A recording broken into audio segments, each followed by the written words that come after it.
الرحمن الرحیم السلام علیکم۔ میں آج جنرل صاحب کے ساتھ مخاطب ہوں۔ جنرل صاحب جب ہمیں پتہ چلا کہ آرمی چیف باجوہ چلے گیا ہے اور نیا چیف مقرر ہونا ہے، اس میں آپ بھی شامل تھے۔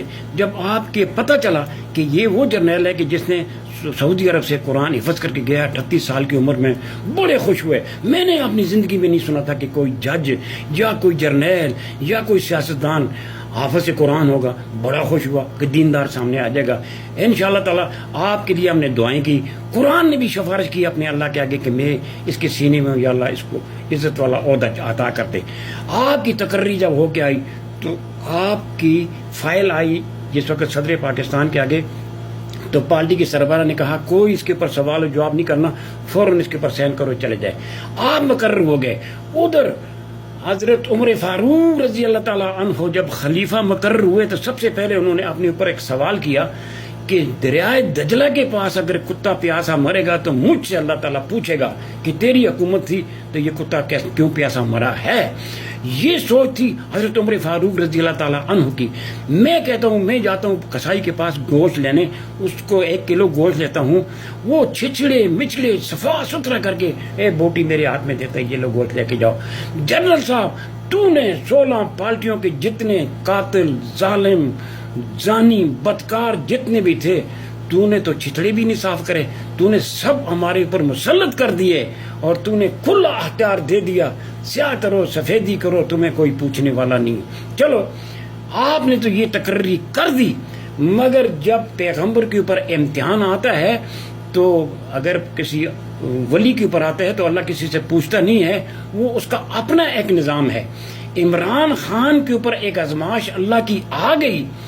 اگر آپ یہ خوش ہوتے ہوں گے جنرل صاحب کہ آپ نے سزا دی، یا کوئی سیاستدان خوش ہوتا یا کوئی جج خوش ہوتا ہوگا، کسی کے باپ کی بھی مجال نہیں ہے کہ اس کو سزا دیتا۔ اس کو جو سزا ملی ہے میری اللہ کی طرف سے ملی ہے۔ صرف جب جیل میں گیا تو اس نے کہا دیکھو مجھے کچھ نہیں چاہیے، جہاں مرضی رکھو، مجھے میری تسبیح ٹوٹ گئی ہے وہ دے دو، مجھے مسلح دے دو، مجھے قرآن معنی والا عطا کر دو۔ باقی اس نے کچھ نہیں مانگا۔ کیوں کہ جب یوسف علیہ السلام کو سزا ہوئی نا، تو جب جیل میں گیا تو وہاں 2 قیدی آگے بھی تھے، ان کی صبح رہائی تھی، تو جب جانے لگے تو ایک کو سزائے موت تھی تو دوسرے نے عزیز مصر کی خدمت کرنی تھی۔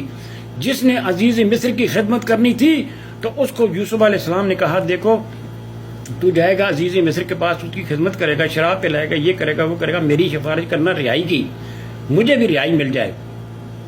فوراً میرے اللہ تعالیٰ کا پیغام آ گیا، یوسف تجھے کنویں میں بچانے والا کون تھا؟ یوسف تجھے عزیز مصر کے گھر بھیجنے والا کون تھا؟ یوسف تجھے زلیخا کے جنگل سے بچانے والا کون تھا؟ یوسف آج تو اپنی زندگی کی رہائی مانگتے ہے عزیز مصر سے؟ ناممکن، ڈبل ہوگی اس کی قید۔ جب قید ڈبل ہو گئی تو جب اللہ تعالیٰ امتحان میں کسی کو ڈالتا ہے تو ان کی سزا جزا خود اپنے ہاتھ میں رکھتا ہے، کسی کو نہیں دیتا۔ آپ لوگوں نے تو وہاں وزیرآباد میں تو مار دیا تھا نا، مگر اس کی حفاظت کا بیڑا میرے اللہ نے اٹھایا تھا۔ اس کو سزا دے، اس کو جزا دے، وہ اللہ کے نظام کے ہاتھ میں ہے، اللہ ہی اسے دے گا، اور کوئی دنیا کی طاقت نہیں ہے۔ کسی جرنیل کا باپ بھی اسے سزا نہیں دے سکتا، کسی چیف جسٹس کا باپ بھی۔ آپ تو بڑے خوشحال ہوں گے بڑے کہ جی ہم نے سزا دے دی، اس کو سلاخوں کے پیچھے پھینک دیا۔ میں جنرل صاحب آپ کے لیے بہت دعائیں کری تھی کہ اللہ تعالیٰ آپ کو اس عہدے پہ بٹھائے، مگر جنرل صاحب آپ اگر نہیں اتریں گے تو یاد رکھنا آپ نے حساب دینا ہے۔ صبح میرا ٹیکسی ڈرائیور نکلتا ہے، صبح میرا رکشہ ڈرائیور نکلتا ہے، سارا دن بچوں کی روزی کی تلاش میں نکلتا ہے، شام کو جب آتا ہے تو نہ اسے کوئی روزی صلاح کچھ بھی نہیں ملتی، تو پھر بچے سوال کرتے ہیں بابا آٹا لایا ہوں، تو بابا آگے سے رونے کے بغیر اور کچھ بھی نہیں دے سکتا۔ ادھر مزدور نکلتا ہے چوک میں، سارا دن جا کے بیٹھا رہتا ہے، دھوپ میں سڑتے رہتے ہیں، ہاتھ میں کنڈی ہے، برش ہے کلی کرنے والا، مگر اس کو جب مزدوری نہیں ملتی۔ شام کو جب جاتا ہے بچے فروٹ کا سوال نہیں کرتے، بچے گوشت کا سوال نہیں کرتے، سوال کرتے ہیں تو بابا آٹا لائے ہو۔ اب اس کے رونے کے سوا اور کچھ نہیں ہے۔ جنرل صاحب فیتے اتر نکل بازار میں آ، اپنا بیس چینج کر کر دیکھ اللہ کی مخلوق کے ساتھ کیا بیت رہی ہے۔ جس کو تو نے ابھی تو اس کی کابینہ بھی نہیں بنی تھی، جس وزیر اعظم کو تو نے اس عوام کے اوپر مقرر کیا، آتے ہی اس نے 18-20 روپے پیٹرول میں زیادہ کر دیے، جنرل صاحب ہم اب یہ دعا کرتے ہیں، تو عوام کی تکلیف کو دیکھنے کے لیے نہیں نکلے گا، اب اللہ کے آگے یہ دعا کریں گے، یا اللہ ان ظالموں کا انجام ہمیں تو دکھانا، یہ جتنے بڑے بڑے عہدوں پہ یہ بیٹھے ہیں اور تیرے نافرمان ہیں، یا اللہ ان کو جہنم کا راستہ تو نے دکھانا ہے۔ السلام علیکم ورحمۃ اللہ۔